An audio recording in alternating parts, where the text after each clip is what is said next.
Cycling is a great way to travel to school, particularly to St. Peter's. We are very fortunate in Exeter to have many designated cycle routes and shared pedestrian and cycle paths. Now, I know that many of you have done bike ability in your primary school, and year 7s have done that at St. Peter's. And also many of you enjoy cycling with your friends and family. So why not travel to school on your bike? Now, before setting off, there are a few things that you need to check. Number 1, your brakes. 2, your tyres. And 3, your gears. It's important that your bike is ready to travel to school on. You also need to have a bit of a checklist in terms of equipment. Do you have a helmet? Okay, does it fit properly, and is it on your head? It's no use if it's dangling on your handlebars.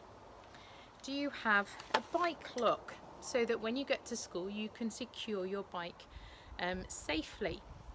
Do you have some lights? Particularly if you're staying to extracurricular clubs, you'll need those to be travelling home. And fourthly, do you have a bell on your bike? Okay, this is great for indicating to pedestrians, particularly who you are sharing a path with, that you are coming up behind them. And then the final thing in preparation for cycling is, are you dressed appropriately? Are you visible? Our St. Peter's School uniform is navy, so dark in colour, and it's not always easy to see.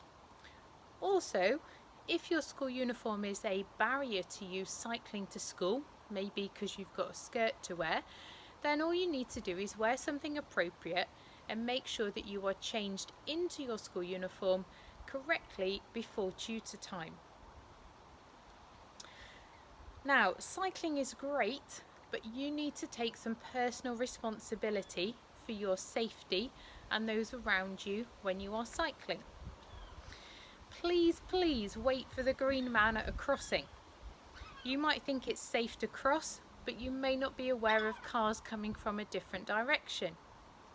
Stop and look at junctions, and be aware of those that are also using a path, particularly where it's a blue sign shared pedestrian and cycle route. Now, here is a possible route for you to try into school from where you live. Now, you might think, this is a long way round, but you cover the distance much quicker when you are travelling on a flat cycle route with less junctions. And also, one thing to remember is, if you cycled uphill on the way to school, that means you get a nice downhill on the way home. So get a group of friends together and go out for a ride and check out your cycle route to school.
So at St. Peter's we're fortunate to have a bike shed where you can lock your bike up. As you can see, the sign says all items are left entirely at the owner's risk. During the day, the bike shed is locked and you can access the key from main reception if you need to leave for any reason.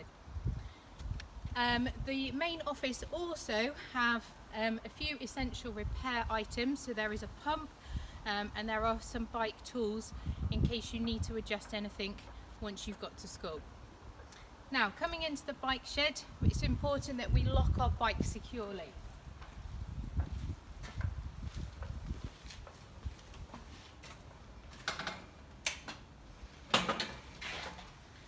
Okay, so using something like a D-lock, which is pretty indestructible, okay, to lock your bike.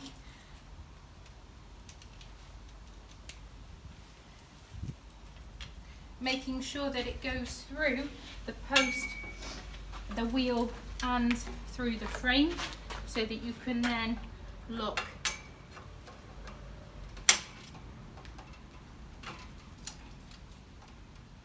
your bike securely to the post. Okay. Remember to take anything else off your bike during the day. So if you've got your lights on your bike, you need to take that off.